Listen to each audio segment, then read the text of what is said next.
99 का चक्कर से बचना चाहिए। एक राजा थे, राजा राजा ही होता है, जानते ही हैं।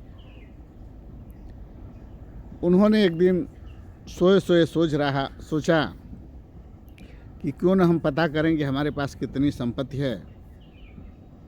तो उसने अपने मंत्री को बुलाया और कहा कि भैया, हमारे संपत्ति की गणना करके बताओ, हमारी संपत्ति कितनी है और कब तक रहेगी। उसने कहा ठीक है।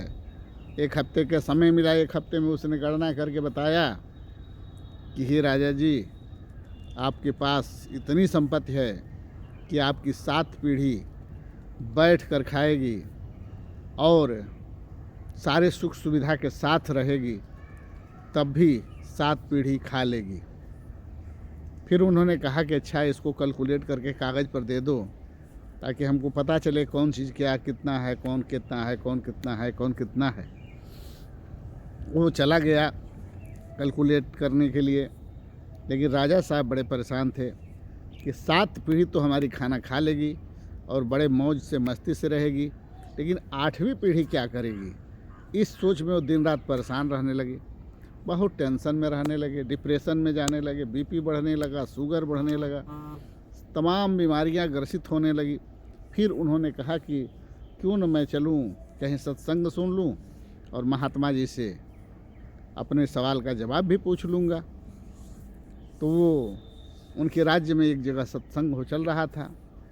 उस सत्संग में वो गए और महात्मा जी के पैर के चरणों के नीचे बैठे और बैठ करके बड़े प्रेम से प्रवचन सुने और सुनने के बाद बोले कि हे महात्मा जी, हमारे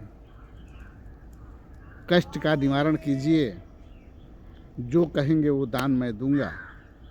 तो उन्होंने कहा कि देखो भाई, हमें दान नहीं चाहिए और तुम्हारे कष्ट का निवारण तभी होगा जब हमारे राज्य के बाद एक कुटिया है और कुटिये में एक बूढ़ी माँ है और उनको आधा किलो अनाज, आधा किलो आटा अगर उनको तुम दान कर देते हो तो तुम्हारा समझ जाओ कि तुम्हें कल्याण होने लगेगा और तुम्हारी 8वीं क्या सभी पीढ़ियाँ खुशी से जीवन व्यतीत करने लगेंगी।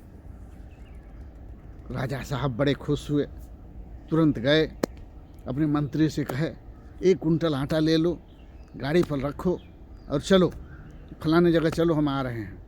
उधर वो पहुंचा, इधर से राजा साहब पहुंचे। बड़े ज़ोर शोर से लोग जा रहे थे, बड़ी तेज़ी से काम चल रहा था। बड़े खुशी खुशी गए और माता जी के चरणों में साष्टांग प्रणाम किए, एकदम लेट गए। फिर कहे कि हे माता जी, हम आपके लिए 1 कुंटल आटा लाए हैं, आप रख लीजिए, आप बढ़िया से भोजन वोजन कीजिए, जो कमी हो हमको बताइएगा, हम सब आपको पूरा करेंगे। हम तो जानते ही नहीं थे कि आप यहाँ रहती हैं। माता जी ने कहा कि भैया, आज का भोजन का काम हमारा हो गया है, हमें आटे की कोई ज़रूरत नहीं है। तो उन्होंने कहा कि रख लीजिए, महीने दिन का आपका काम आएगा। माता जी ने बोला महीने दिन की बात छोड़िए, आज का भोजन की व्यवस्था प्रभु ने कर दिया है और कल की व्यवस्था प्रभु करेगा, हमें थोड़ा भी आटा नहीं चाहिए। उन्होंने कहा क्यों, कम से कम 1 किलो ले लीजिए। नहीं, नहीं चाहिए। आधा किलो ले लीजिए। नहीं, नहीं चाहिए। हमें आटा नहीं चाहिए, क्योंकि आज का भोजन की व्यवस्था प्रभु ने कर दिया है और कल का भोजन की व्यवस्था की हमें चिंता नहीं है, इसलिए हम आटा नहीं लेंगे। बहुत करने के बाद भी, बहुत समझाने के बाद भी माता जी ने आटा नहीं लिया। जब माता जी ने आटा नहीं लिया तो उस राजा को महात्मा जी की बात याद आई और वो इतने नर्वस हुए और इतने खुश हुए, दोनों तरह की बातें उनके अंदर आई, ताकि उनको ये महसूस हुआ कि बताइए, इतनी गरीब महिला जो खाने के लिए त्रस्त है, उसका आज का व्यवस्था हो चुका है और मैं कल के लिए आटा दे रहा हूँ, फिर भी नहीं ले रही है और प्रभु पर आश्रित है और हमारे पास 7 पीढ़ी का भोजन करने का व्यवस्था है, फिर भी 8वीं पीढ़ी के लिए सोच रहा हूँ। वहीं से राजा का दिमाग खुलता है और वो सारे चिंता फिक्र छोड़ करके अपने महल को चले आते हैं और आराम से राज करते हैं।